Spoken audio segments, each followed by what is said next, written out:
Hello again, my fellow pilots and my fellow aircraft maintenance personnel.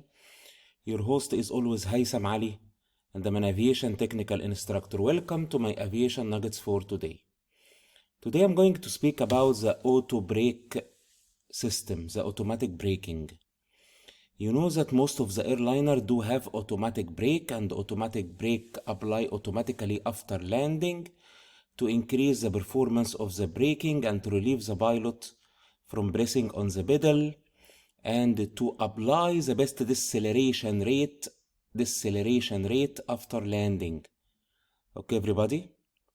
So, for example, in the Airbus airliner, we do have low, mid, and max deceleration rate.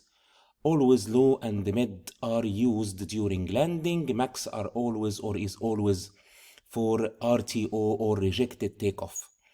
And in the other airliner, we do have mode 1, 2, 3, and full or max mode. And we do have also RTO mode for the maximum deceleration rate that are always used during the takeoff roll phase to reject the takeoff in case of the pilot need before V1. Okay. Do the automatic braking system do have a computer? Do the auto brake system need a computer? Yes, always in the airliner we do have maybe what it called the braking control unit or braking steering control unit. The braking computer or braking control unit makes the auto brake computation, And in order to have auto brake, we need the anti-skid system to be available. In order to have the auto brake, we need the anti-skid to be available. No anti-skid, no auto brake. Okay, everybody? So, anti-skid needed for auto brake, but we can have anti-skid in manual brake. Okay, everybody? Okay.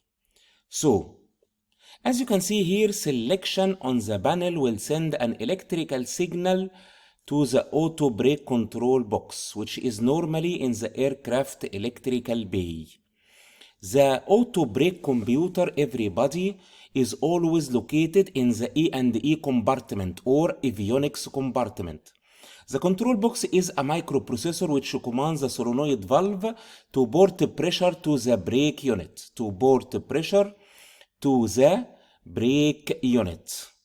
And always each brake unit do have an electro-hydraulic servo valve that regulates the pressure delivered to the brake unit according to the desired deceleration rate. Again, for deceleration rate, we speak about low, mid, or max, and maybe 1, 2, 3, 4, 5, and full, and RTO also, which is the highest deceleration rate. So, everybody, what is normally the difference between low, mid, max, or maybe 1, 2, 3, the different deceleration rate of the auto brake system? The difference may be in timing. And always you need to understand that auto brake activation need a ground spoiler opening or ground spoiler activation. Okay, everybody? Ground spoiler on, auto brake on. Ground spoiler down, auto brake off. This is in case the pilot need to do a reject landing, and they need to put a maximum power for reject landing and make a takeoff making a takeoff. So the ground spoiler will be down as well as auto brake will be off. What is the three main component of the anti-skid system? The tachometer on the wheel, the electro-hydraulic servo valve, and the brake control unit computer.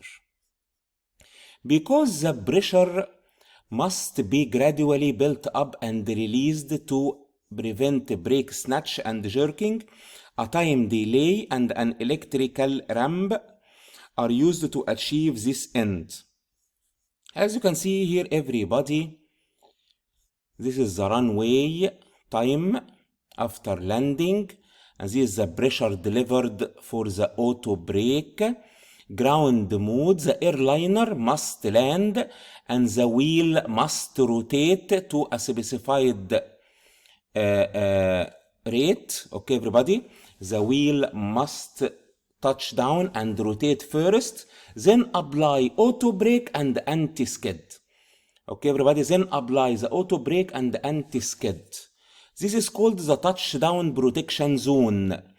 Since the touchdown until the wheel rotate to a specified speed, maybe 80 knot, maybe 60 knot. After that, we need on-ramp application and the pressure build up with time of the auto brake, Okay, everybody? This is called on-ramp. Okay, everybody? We have here off-ramp after a while and the drop out. What is meant by drop out? Auto brake suddenly off in case of reject landing. In case of reject landing at the same time. Okay, everybody? And from on-ramp until off-ramp, we have pressure modulate to maintain selected rate. Pressure modulate to maintain selected rate. In that case, anti-skid is needed to have auto brake. Remember, anti-skid computation is needed in order to have auto brake. Anti-skid computation is needed in order to have auto brake. Okay, so what is meant by on-ramp? On-ramp, as you can see, a gradual build-up of brake pressure to the amount required for the selected deceleration rate. Deceleration rate may be low, mid, max, may be 1, 2, 3, 4, 5 full, or maybe RTO. The highest deceleration rate, remember always, the highest deceleration rate are always activated before takeoff for an RTO. For landing, we may have low or mid in Airbus and 1, 2, 3, 4, okay, in other airliner. What is meant by off-ramp? A gradual decrease in pressure down to zero at the termination of the landing run or cancellation of auto brake. Okay, everybody? This is mean a gradual decrease of pressure, okay, in case of cancellation of auto brake or at the termination of the auto brake. Okay, everybody? So at any time the pilot reject landing, it is drop out. Pilot reject landing, it is drop out. Sudden having the auto brake off or instantaneous pressure release to zero, example in go around mode. Reject landing or go around. Okay, in that case the ground spoiler will be down and the auto brake will be instantaneously go to off. And the auto brake will be instantaneously go to off. Okay, everybody, or pressure release. Again, what is the difference between the different deceleration rates? Maybe timing, because the ground spoiler is the activation signal for the auto brake. So maybe low, mid, max. Max mode will have auto brake at the same time with ground spoiler. Mid may be after 2 seconds. Low after 4 seconds of ground spoiler activation or deployment. Okay, everybody? And also the difference between the different deceleration rate. Deceleration rate may be pressure received by the electro-hydraulic servo valve of the anti-skid system or of the auto brake system. Okay, everybody? Okay. Thank you always for your good listening. Thank you always for your good listening, and always fly safely and maintain your aircraft very safely. From Cairo, Egypt, your host was Haitham Ali, and I'm an aviation technical instructor. Please stay tuned for an upcoming sessions like this to understand the basic knowledge regarding aircraft system. Thank you and goodbye.